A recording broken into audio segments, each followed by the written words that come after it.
Hello दोस्तों, तो आज हम देखेंगे a brief history of modern India का पार्ट 3। तो पहले दो पार्ट में हमने देखा था कि हिस्ट्री का सोर्सेस क्या क्या है।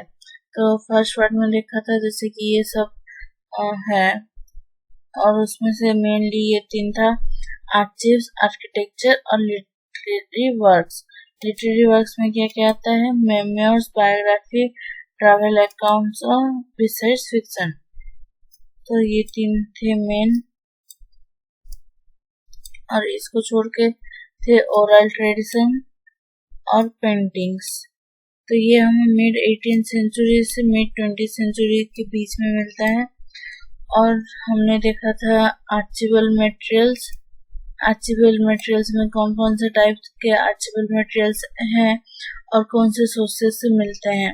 तो आर्चिव्स हमें मेनली मिलते हैं जो कि गवर्नमेंट का वर्क था, डॉक्यूमेंट्स, उसमें से एडमिनिस्ट्रेटिव, लीगल और सोशल और कमर्शियल आर्चिव्स मिलते हैं। तो ये मेनली हमें फर्स्ट टाइम के लिए ईस्ट इंडिया कंपनी के पीरियड में मिला है 1600 से 1857 के बीच में, जो कि हमें उस टाइम का डिटेल अकाउंट देता है ट्रेडिंग्स का। नेक्स्ट हमने देखा था कि ब्रिटिश क्राउन जब लिया था उसके बाद से हमें सब टाइप के ऑफिशियल रिकॉर्ड्स भी मिलते हैं कि कहाँ से क्या आया और ट्रेडिंग क्या क्या हो रहा था उस बारे में। तो मेनली हमारे 4 टाइप्स के हैं ऑफिशियल रिकॉर्ड्स। फर्स्ट है सेंट्रल गवर्नमेंट आर्चिव्स, सेकंड है state government archives, records of intermediate and subordinate authorities, और जुडिशियल रिकॉर्ड्स। इस सब को छोड़ के प्राइवेट आर्चिव्स भी है और आर्चिवल सोर्सेस भी है जो कि अब्रॉड में मिलते हैं, फॉरेन कंट्रीज में। तो आज के पार्ट में हम देखेंगे सेंट्रल गवर्नमेंट आर्चिव्स के बारे में। तो देखते हैं। फर्स्ट है the national archives of India located in New Delhi contains most of the archives of the government of India. तो गवर्नमेंट ऑफ इंडिया का जो भी मोस्टली आर्चिव्स है वो हमें मिलता है नेशनल आर्चिव्स ऑफ इंडिया में, जो कि है न्यू दिल्ली में। These provide authentic and reliable source materials in varied aspects of modern Indian history. तो ये जो आर्चिव्स मिलता है ये ऑथेंटिक और रिलायबल सोर्स है ये जानने के लिए कि मॉडर्न इंडिया हिस्ट्री का क्या क्या एस्पेक्ट रहा है। The record with the national archives come under various groups representing different branches of the secretariat at different stages of its development. तो ये जो रिकॉर्ड्स है नेशनल आर्चिव्स में वो हमें अलग अलग ग्रुप जो बना है, जो ब्रांचेस बना है सेक्रेटेरिएट में और अलग अलग स्टेजेस में जो डेवलपमेंट हुआ है उसके बारे में हमें बताते हैं। This happened as the work of the East India Company was distributed among various branches. तो ये जो ब्रांचेस बना है या फिर ग्रुप बना है ये सब बना है क्योंकि जो ईस्ट इंडिया कंपनी थी वो अलग अलग ग्रुप्स में डिवाइड करके काम करती थी, जैसे कि पब्लिक और general, revenue, political, military, secret, commercial, judicial etcetera, and a separate set of record was kept for each of these branches or department. तो ये डिपार्टमेंट के हिसाब से थे, तो उसके लिए अलग अलग डिपार्टमेंट का अलग अलग आर्चिव्स था। उसके बाद with the appointment of James Runnel as the first Surveyor General of Bengal in 1767, the survey began to scientifically map the interior regions of the country and its bordering lands. तो जब James रनल आए appoint होके first surveyor general of Bengal के हिसाब में 1767 में, तब उन्होंने साइंटिफिकली एक मैप डिजाइन करना शुरू किया हमारी कंट्री का, साथ में उसके बॉर्डर में जो लैंड है उसका। तो उसके बाद देखते हैं the records of the survey of India as well as the journals and memoirs of the surveyors provide valuable information not only on geographical matters but also on contemporary socio-economic conditions and other important historical aspects. तो क्या इसमें हमें क्या पता चला? जो सर्वे of India और जो जर्नल्स साथ में जो मेमोइर्स मिला है वो हमें वैल्यूएबल इंफॉर्मेशन देती है हमारे कंट्री के जोग्राफिकल मैटर्स में, साथ ही में उस टाइम के कॉन्टेम्परेरी सोशियो इकोनॉमिक कंडीशंस के बारे में भी अलग अलग इम्पोर्टेंट हिस्टोरिकल एस्पेक्ट्स हमें देते हैं। तो मेमोर्स किसे कहते हैं? मेमोर्स कहते हैं ए पर्सन्स ओन रिटन अकाउंट, मतलब जो अपने हिसाब से अपना लिखते हैं, जो राइटर्स या फिर जो भी, जैसे कि ये सर्वेयर आए थे या फिर गवर्नर जनरल थे, वो लोग जो अपना लिख के रखते हैं डायरी टाइप का, उसे बोलते हैं मेमोर्स। तो the proceedings of the public judicial and legislative department provide ample data for studying the social and religious policies of the colonial government। तो जो पब्लिक जुडिशियल और लेजिस्लेटिव डिपार्टमेंट के जो भी वर्क्स थे, डेली वर्क्स, तो उससे भी हमें बहुत सारे डाटा मिलते हैं। एम्पल डाटा मतलब है मोर देन सफिशिएंट, जितना हमें चाहिए उससे भी कई ज्यादा डाटा मिलते हैं उस टाइम के सोशल और रिलीजियस पॉलिसीज को समझने के लिए कि गवर्नमेंट का क्या रहा था उस टाइम का पॉलिसीज। उसके बाद है the government policies on education and the growth of the education system during the colonial rule are mentioned in the educational records of the central archives. तो उस टाइम के एजुकेशन पे जो भी पॉलिसीज रहा था वो educational records of the central archives में मेंशन किया गया है। The papers bearing on the emergence of the nationalist movements were part of the public series of the Home Department records, but in 1907 a new series of records, Home Political, was started to deal exclusively with political and communal issues। तो जब हमारा nationalist movement start हुआ तो उसका जो भी records था वो फर्स्ट रखा गया था पब्लिक सीरीज में, होम डिपार्टमेंट के रिकॉर्ड्स के अंडर जो आता है। लेकिन 1907 में एक न्यू सीरीज स्टार्ट किया होम पॉलिटिकल बोल के, और उसमें जो भी पॉलिटिकल और कम्युनल इश्यूज था एक्सक्लूसिवली उसे ही रखा गया उसमें। The records of the reforms of his are very useful for analytical study of the constitutional developments from 1920 to 1937। तो जो रिफॉर्म्स ऑफिस का जो भी रिकॉर्ड्स मिलता है वो हमारे लिए बहुत इम्पोर्टेंट है। 1920 और 1937 के बीच में जो भी कॉन्स्टिट्यूशनल डेवलपमेंट हुआ था उसको समझने के लिए। उसके बाद है archives of the state government. तो अब तक हमने जो देखा था वो था सेंट्रल गवर्नमेंट का जो सेंटर में हो रहा था, यह है स्टेट गवर्नमेंट का। तो देखते हैं the source materials in the state archives comprise the records of the former British Indian provinces, the erstwhile princely states which were incorporated in the Indian Union after 1947, and the foreign administrations other than those of the British। तो first 3 तरीके से हमें मिलते हैं state archives. First है जो British Indian provinces थे उसमें से, और जो सेकंड है वो है प्रिंसली स्टेट्स जो कि बाद में इंडियन यूनियन में मिल गया था 1947 के बाद उसमें से, और एक है फॉरेन एडमिनिस्ट्रेशन से, मतलब जो कि ब्रिटिश को छोड़ के जो अलग थे रूलर्स जैसे कि पोर्टुगीज और वो सब थे, उसमें से जो records मिलते हैं। Apart from these, the records of those Indian powers which were taken over by the British, for instance, the archives of the Kingdom of Lahore, popularly known as Khalsa Darbar records from 1800 to 1849, are important source materials। तो इसको छोड़ के जो भी Indian powers थे, जैसे कि यहाँ पर एग्जांपल दिया है किंगडम ऑफ लाहौर का, जिसे कि पॉपुलरली बोलते हैं खालसा दरबार रिकॉर्ड्स। तो उसमें से जो रिकॉर्ड मिलता है 1800 से 1849 तक का, वो भी इम्पोर्टेंट सोर्स मटेरियल है। Another important collection of the pre-British public archives in India is Peshwa Daftar house in the alienation office Pune. तो ब्रिटिश का छोड़ के जो ब्रिटिश आने से पहले जो पब्लिक आर्चिव्स था इंडिया का, वो मिलता है हमें पेशवा दफ्तर में, जो कि एलिनेशन ऑफिस पुणे में है।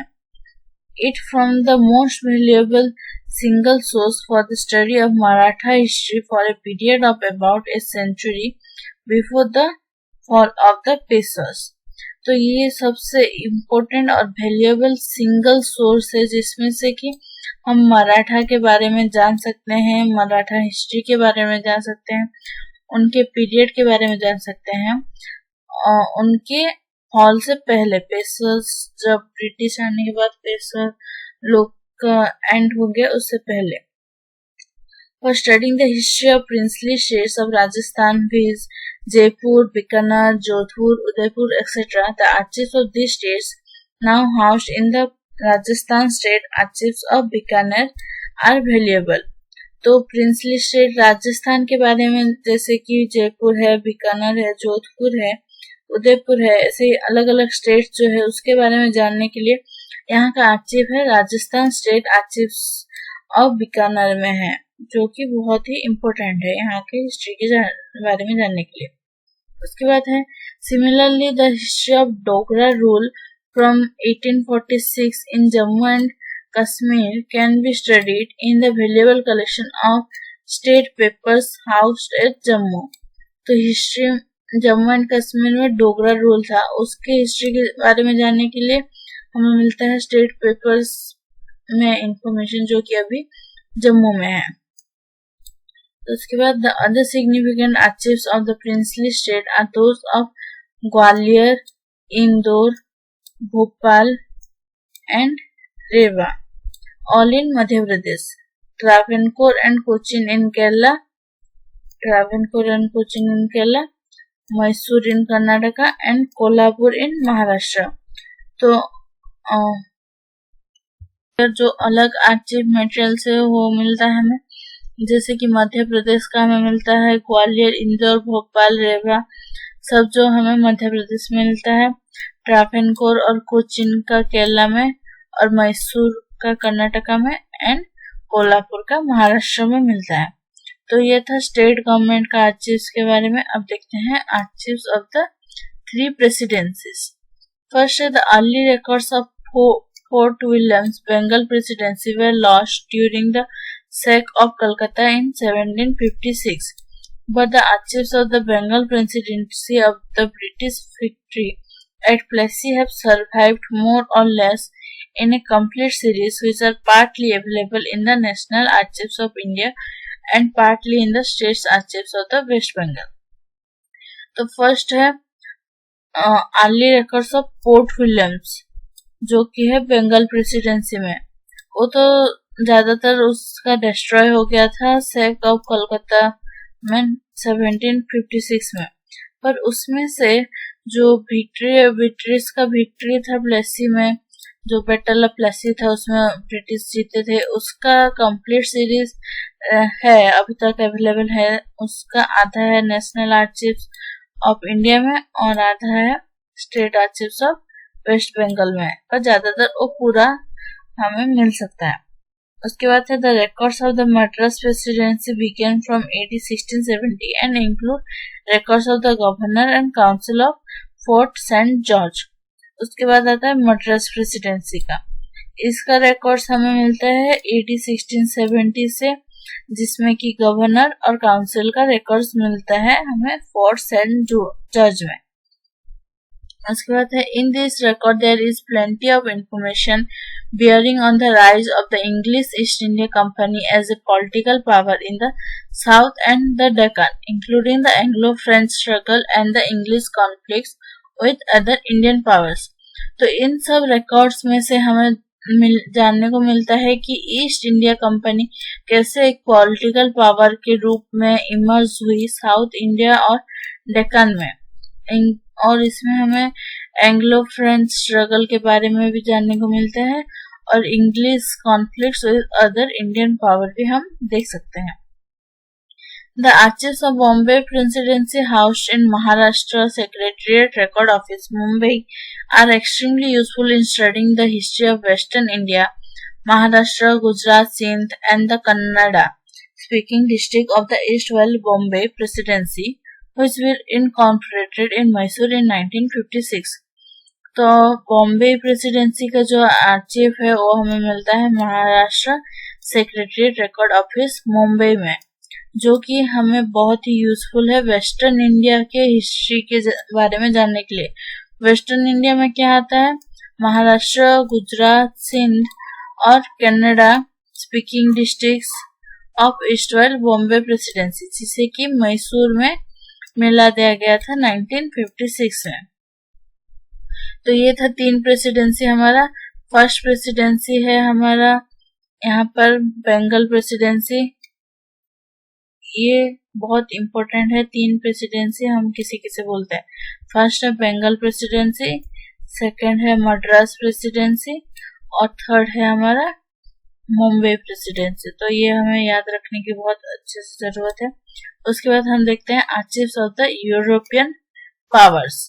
तो ब्रिटिश को छोड़ के जो भी यूरोपियन पावर्स इंडिया पे रूल किए थे, उनके जो भी आर्चीव्स मिलते हैं, उससे भी हमें हिस्ट्री के बारे में जानने के लिए मिलता है।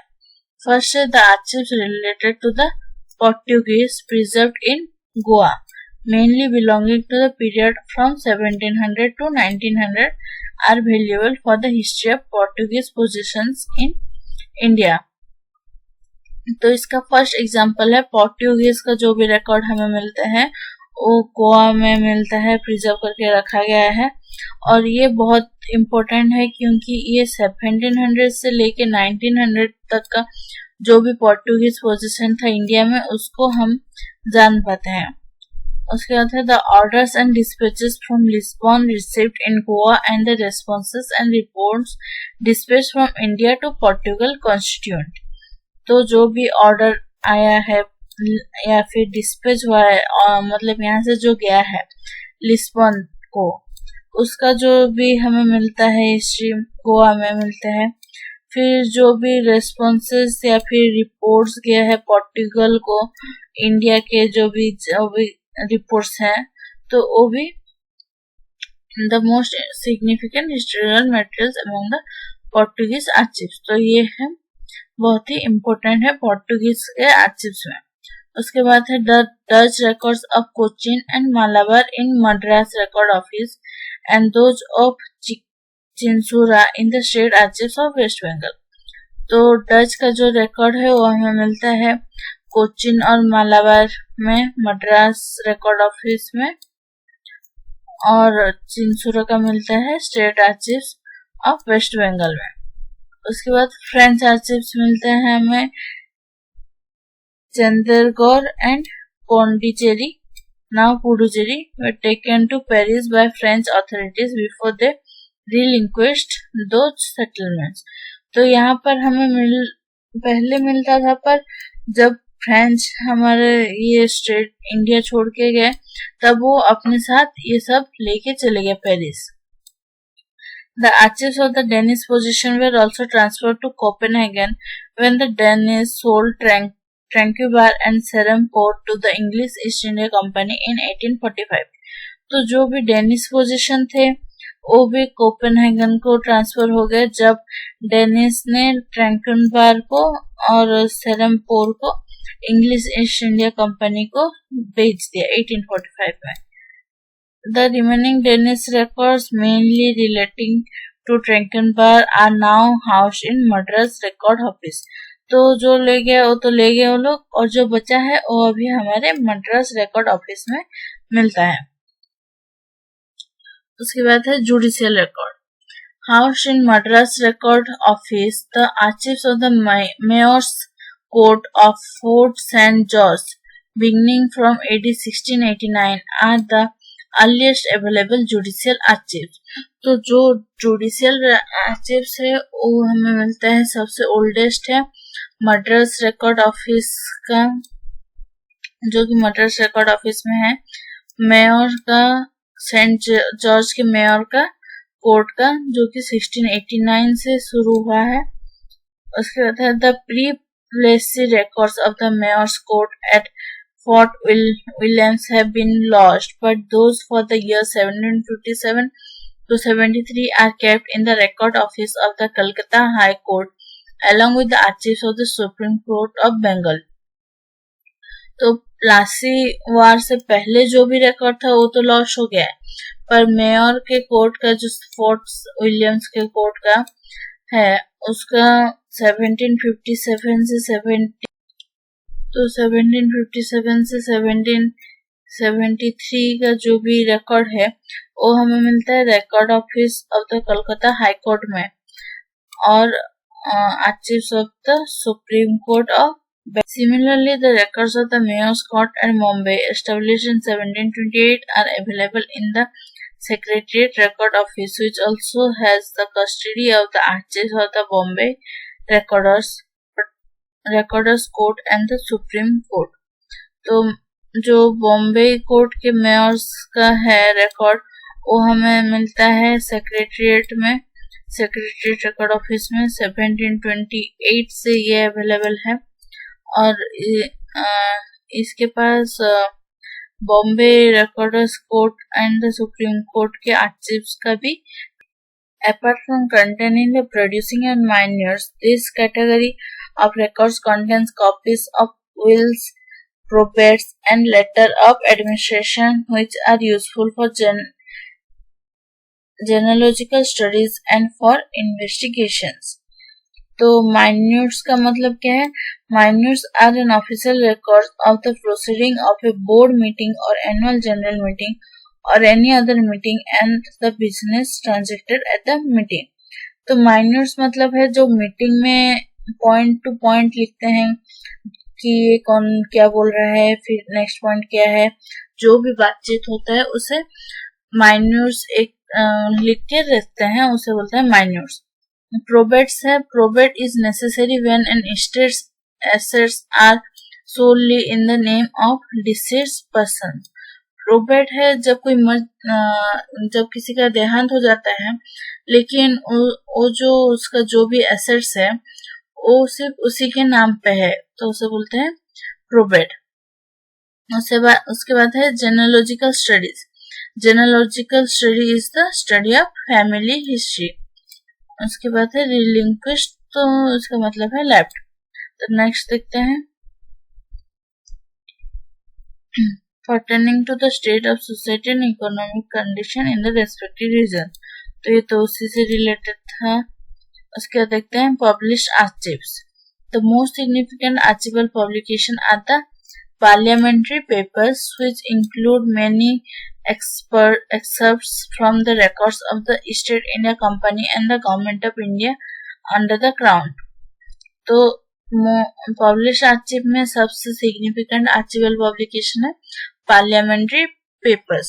तो इसमें क्या आते हैं, जो ईस्ट इंडिया कंपनी के रिकॉर्ड्स और गवर्नमेंट ऑफ इंडिया क्राउन के अंडर में, ब्रिटिश क्राउन के अंडर में जो भी रिकॉर्ड्स है वो सब आते हैं. एक्सेप्ट्स क्या है, short extract from a film, music, piece of music और राइटिंग्स. तो एक स्टोरी का एक आधा पार्ट जो देते हैं उसे कहते हैं एक्सेप्ट्स. उसके बाद है the reports of the parliamentary select committees, various royal commission constituted on specific subjects like education, civil reforms and famines, and the parliamentary debates on Indian empire are indispensable. तो देखते हैं the reports of parliamentary select committees, various royal commissions constituted on specific subject. तो जो भी parliamentary के select committee थे या फिर डिफरेंट टाइप से में जो भी डिफरेंट टाइप का कमीशंस बना था, जो जैसे कि एजुकेशन के लिए कोई कमीशन बना हो या फिर कोई सिविल रिफॉर्म के लिए कोई कमीशन बना हो या फिर जो भी पार्लियामेंट्री डिबेट्स हो रहा था इंडियन एम्पायर के बारे में, ये सब इनडिस्पर्सेबल है, मतलब बहुत ही ज्यादा नेसेसरी है इंडियन हिस्ट्री को जानने के लिए. उसके बाद है the processing of the Indian and professional legislatures, the weekly gadgets published by the central and the professional government and collection of loss and regulation issued from time to time also serve as useful source of historical research. तो जो Indian और provincial legislature का जो भी proceeding था या फिर जो भी वीकली गैजेट्स रिलीज होता था या फिर सेंट्रल एंड प्रोविजनल गवर्नमेंट का जो भी नया लॉ और रेगुलेशन आता था,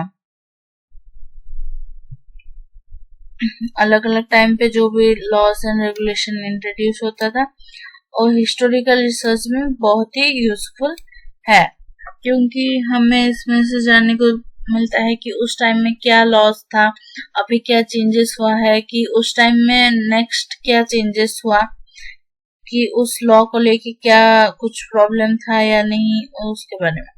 उसके बाद है private आर्चिव्स। Private archives comprise papers and documents of individuals and families of note who played a significant role in the development of modern India. तो प्राइवेट आर्चिव्स में क्या आता है?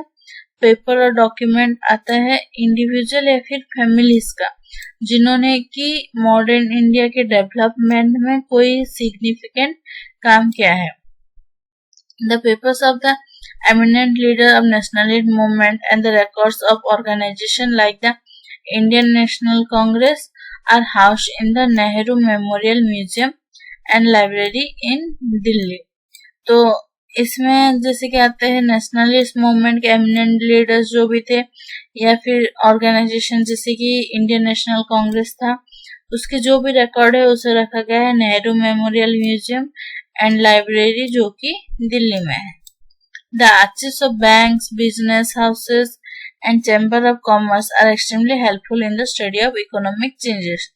तो उस टाइम के जो बैंक थे या फिर बिजनेस हाउसेस थे या फिर चैम्बर ऑफ कॉमर्स थे, वो भी उसके भी जो आर्चिव्स थे उससे स्टडी करने से हमें उस टाइप के इकोनॉमिक चेंजेस के बारे में पता चल सकता है.